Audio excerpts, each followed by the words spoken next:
बिस्मिल्लाहिर्रहमानिर्रहीम। आज का हमारा लेक्चर है solution of system of linear equations having no solution. तो आज हम जो क्वेश्चन सॉल्व करेंगे ये ऐसा सिस्टम ऑफ लीनियर इक्वेशंस है कि इसका कोई भी सॉल्यूशन एग्जिस्ट नहीं करेगा।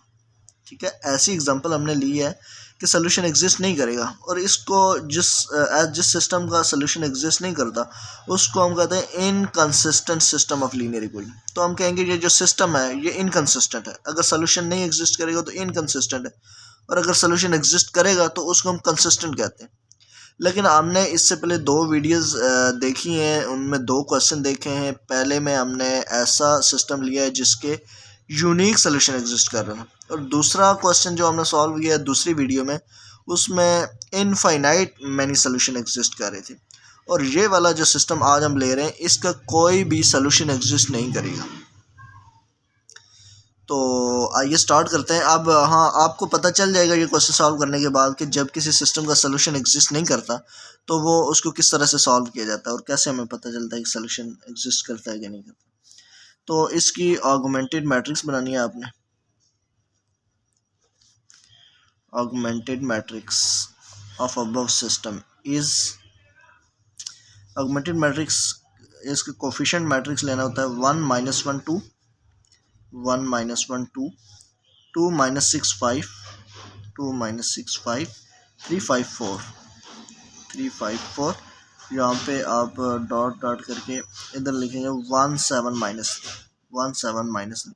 इस मैट्रिक्स को हम कहते हैं ये ऑगमेंटेड मैट्रिक्स है। अब इसको क्या करना होता है, इसको हम रिड्यूस इचलान फॉर्म में कन्वर्ट करते हैं। ठीक है, तो रिड्यूस इचलान फॉर्म में कन्वर्ट करने का तरीकाकार क्या होता है, इसको 1 बनाना होता है जो कि ऑलरेडी बना हुआ है, सो हमें ज़रूरत नहीं है। अब हम इसके नीचे 0 0 बनाएंगे, इन दोनों को 0 करना है, तो इसको यूज़ करते हुए 0 करना है। तो इसमें कोई चेंजिंग नहीं आएगी, फर्स्ट रो में ये तो सेम रहेगी।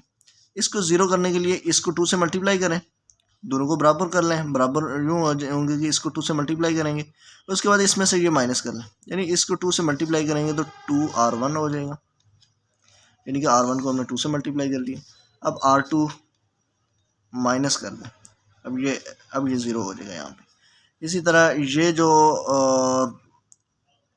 ये जो अप्लाई करना है ये पूरी रो पे अप्लाई करना है, तो इन दोनों पे भी अप्लाई करना है। तो r2 की जगह क्या आएगा, -6 -2 इंटू r1 का एलिमेंट है -1, तो ये हमारे पास आ जाएगा -6 + 2 -4 आ जाएगा। इधर भी अप्लाई करेंगे तो r2 -2 इंटू r1 हमारे पास यहाँ पे है 2, तो 5 -4 आ जाएगा 1। इधर अप्लाई करेंगे तो ये आ जाएगा 7 -2 इंटू r1 1 आ गया, 7 -2 आ जाएगा 5। अब इसको भी 0 बनाना है, तो इसको 0 बनाने के लिए इधर इसके बराबर करना होगा, इधर यानी 3 बनाना होगा, तो इसको 3 से मल्टीप्लाई करेंगे 3r1। अब r3 माइनस कर लेंगे, r3 माइनस दिस, तो यहाँ आ जाएगा 0। अब इसको और इसको देखेंगे तो ये r3 -3r1 -1 है, तो 5 + 3 8 हो जाएगा। और इधर करेंगे तो ये आ जाएगा 4 -3 इंटू r1 2 है, 4 -6 -2 आ जाएगा।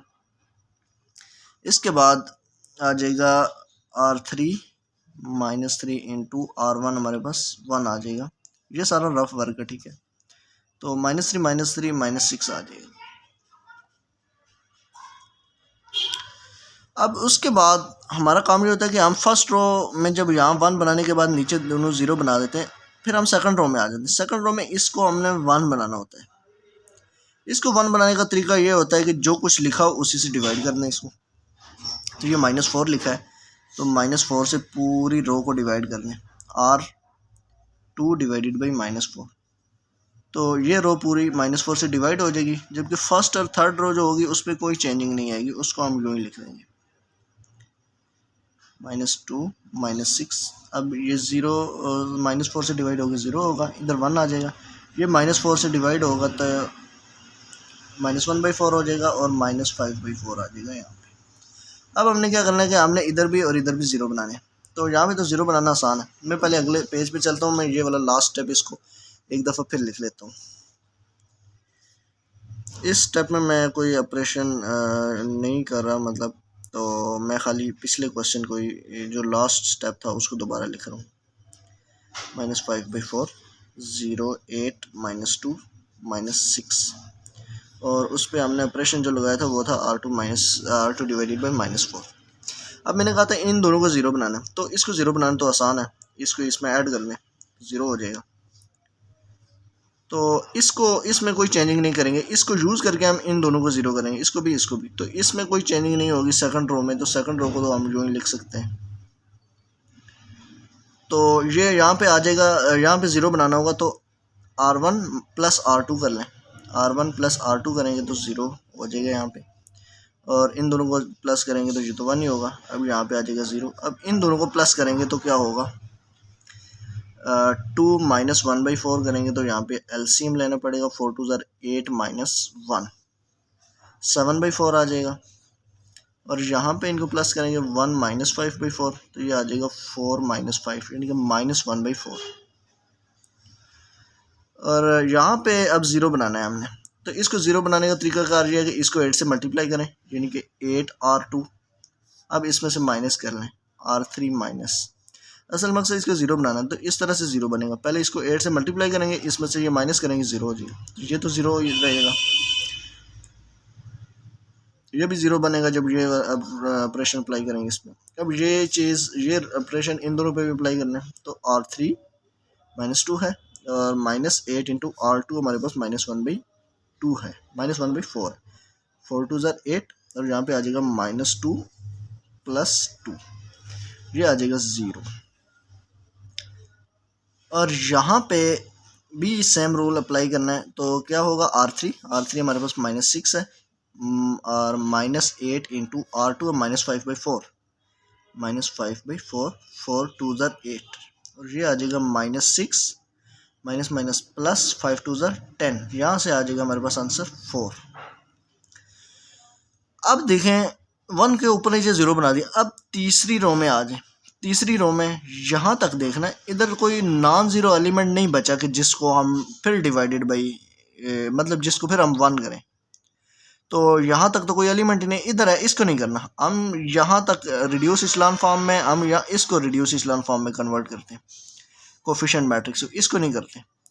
तो मतलब ऑपरेशन साथ इन पे भी अप्लाई होते हैं, लेकिन ज़ाहिर है रिड्यूस इचेलॉन फॉर्म जो होती है वो यहाँ तक ही हम इसको देखते हैं, ए पे अप्लाई करते हैं। ये फिर ऑगमेंटेड मैट्रिक्स है, ए बी का पार्ट है ये, ऑपरेशन साथ साथ इस पे भी अप्लाई होते हैं, लेकिन यहाँ तक हम इसको रिड्यूस इचेलॉन फॉर्म में कन्वर्ट करते हैं। तो यहाँ पे अब 1 अगर कुछ और होता है यहाँ पे ज़ीरो के अलावा, तो हम उसको उसी से डिवाइड करते हैं, यहाँ पे 1 बना लेते हैं, लेकिन अभी हम यहाँ पे 1 नहीं बना सकते क्योंकि ज़ीरो है, ज़ीरो को कोई भी ऑपरेशन लगा दें वो तो 1 नहीं बन पाएगा, तो ये बस ऐसे ही रहेगा। अब यहाँ से हमें अब आंसर लिखने हैं। आंसर कैसे लिखने हैं, ये x होता है, ये y होता है, ये z होता है, क्योंकि हमारे क्वेश्चन के अंदर 3 ही वेरिएबल्स है x y z, तो ये आ जाएगा x y और z, तो ये आ जाएगा x 1x + 0y, 0y तो 0 ही रहेगा, कोई फ़ायदा नहीं लिखने का, + 7/4 z = -1/4। दूसरी रो में आ जाए, ये 0x 0 ही हो रहेगा, 1y y -1/4 z = -5/4। अब तीसरी रो में ज़रा आ जाए, ये है 0x तो कोई फ़ायदा नहीं लिखने का, 0y है, 0z है, तीनों 0 0, तो ये टोटल 0 ही आ जाएगा इस साइड पे, और दूसरी साइड पे क्या आ जाएगा 4। अब इस चीज़ को अगर आप देखें कि 0 = 4, तो ये तो कभी पॉसिबल होता ही नहीं है, 0 4 के इक्वल कैसे हो सकता है, 0 0 है, 4 4 है, तो ये ऐसा पॉसिबल नहीं होता है, इम्पॉसिबल। 0 कभी भी 4 के बराबर तो नहीं हो सकता, ये तो हर बंदे को पता है, छोटे बच्चे को भी पता है। अब एक चीज़ है ही नहीं तो उसको हम 4 कैसे कह सकते हैं, ये एक पेन है, मैं इसको तो ये तो नहीं कह सकता, मतलब ये 1 है, 0 तो नहीं है एटलीस्ट, मतलब मैं 1 को भी 4 नहीं कह सकता, तो इसी तरह अब 0 कोई चीज़ है ही नहीं, तो अब उसको भी 4 कैसे कह सकते हैं, तो ये पॉसिबल नहीं होता। पॉसिबल नहीं होता तो इसका मतलब ये होता है कि इसका सलूशन एग्जिस्ट नहीं करेगा। Solution of this system does not exist, hence system is inconsistent. तो ये तो मैंने ऐसी एग्जांपल ली थी कि जिसका सॉल्यूशन एग्जिस्ट नहीं करेगा। तो वो इस तरह का होगा कि इधर सारा ज़ीरो हो जाएगा, ये तीनों ज़ीरो हमेशा बन जाएंगे, इधर कोई और नॉन ज़ीरो एलिमेंट होगा। यहाँ पे नॉन ज़ीरो होना ज़रूरी है। अगर यहाँ पे ज़ीरो हो जाएगा तो फिर तो सोल्यूशन एग्जिस्ट करेगा। अगर यहाँ पे ज़ीरो हो जाएगा, ये पिछला केस बनेगा जो इससे पिछली वीडियो में 36 लेक्चर था आई थिंक, तो उस लेक्चर में जो बना था वो फिर इनफाइनाइट सोल्यूशन एग्जिस्ट करते हैं। तो यहाँ पे इस केस में ये तीनों ज़ीरो हो जाएंगे और यहाँ पे नॉन ज़ीरो एलिमेंट होगा। जब भी कभी सिस्टम का सोल्यूशन एग्जिस्ट नहीं करेगा तो रिड्यूस इचेलॉन फॉर्म में कन्वर्ट करने के बाद आपके पास ऐसा सिनेरियो बन जाएगा। अब इसको, ये तो क्वेश्चन हमने सॉल्व कर लिया, इसका आंसर निकाल लिया कि आंसर एग्जिस्ट करता ही नहीं है, सोल्यूशन इसका नहीं एग्जिस्ट करता। अब ज़रा इसका देखें, हम कंसिस्टेंसी क्राइटेरिया हमने पढ़ा था इससे 2-3 वीडियोस पीछे करके, और वो कंसिस्टेंसी क्राइटेरिया ये कहता था कि if rank of A is not equal to rank of A B then solution does not exist. ऐसा हमने तीसरा पॉइंट पढ़ा था। पहले 2 पॉइंट और थे, और पहले 2 जो पॉइंट थे वो मैंने आपको एक्सप्लेन कर दिए पिछली 2 वीडियोज़ के अंदर। तो अगर आप कंप्लीट टॉपिक आपने समझे तो आप पिछली 2 वीडियोज़ भी देखें, बल्कि 3 वीडियोज़। क्राइटेरिया सबसे पहले देखें, फिर अगली वीडियो है उसके अंदर यूनिक सोल्यूशन एग्जिस्ट कर रहा है, मैंने ऐसी एग्जांपल लिया। फिर उससे अगली एग्जांपल के अंदर इनफाइनाइट सोल्यूशन एग्जिस्ट कर रहे हैं, और इस एग्जांपल के अंदर कोई भी सोल्यूशन एग्जिस्ट नहीं कर रहा, सोल्यूशन ही नहीं एग्जिस्ट कर रहा, यानी कि सिस्टम ही इनकंसिस्टेंट हो गया। तो ये मैंने उसमें एक प्रॉपर्टी आपको पढ़ाई थी। अब यहाँ पे एक तो ये तरीका है, जैसे मैंने देख लिया इसमें से कि इसका ये तरीका 0.4 के इक्वल नहीं हो सकता कभी भी, तो ये सोल्यूशन एग्जिस्ट नहीं करेगा। लेकिन उस कंसिस्टेंसी क्राइटेरिया जो होता है यहाँ से हम देख के डायरेक्ट भी बता सकते हैं कंसिस्टेंसी क्राइटेरिया को यूज़ करके। कंसिस्टेंसी क्राइटेरिया ये कहता है कि if rank of A is not equal to rank of A B. अब यहाँ पर रैंक ऑफ ए देखें, ये ए होता है यहाँ तक, इसको छोड़ के इसको देखें, इसका रैंक कितना है, इसका रैंक है 2, यानी कि नंबर ऑफ नॉन ज़ीरो रोज ये है, ये 0 रो है, तो रैंक इसका कितना आ गया, 2 हो गया। और रैंक ऑफ ए बी कितना है, अब इसको भी साथ में इंक्लूड करके रैंक देखें। अब ये नॉन ज़ीरो रो है क्योंकि इधर एलिमेंट नॉन ज़ीरो है, ये भी नॉन ज़ीरो, ये भी नॉन ज़ीरो, तो नंबर ऑफ नॉन ज़ीरो रोज कितनी है, 3। तो रैंक कितना है इसका, 3 है, और इसका 2 है, इस मैट्रिक्स का 2 है। इसको अगर छोड़ दें और इसको शामिल कर लें तो फिर इसका रैंक 3 हो जाता है। तो rank of A is not equal to rank of A B, rank of A B के बराबर ही नहीं है। तो इसका मतलब ये है कि सोल्यूशन डज नॉट एग्जिस्ट, जहाँ से हम डायरेक्ट भी कह सकते हैं by using this consistency criteria. ये कंसिस्टेंसी क्राइटेरिया एमसीक्यूज़ वगैरह में भी ये बहुत आते हैं इस तरह के क्वेश्चन, और वैसे भी आप कंसिस्टेंसी क्राइटेरिया को यूज़ करके इधर से डायरेक्ट आप कह सकते हैं कि solution does not exist. Why does not exist, because of this criteria, rank of A is not equal to rank of A B.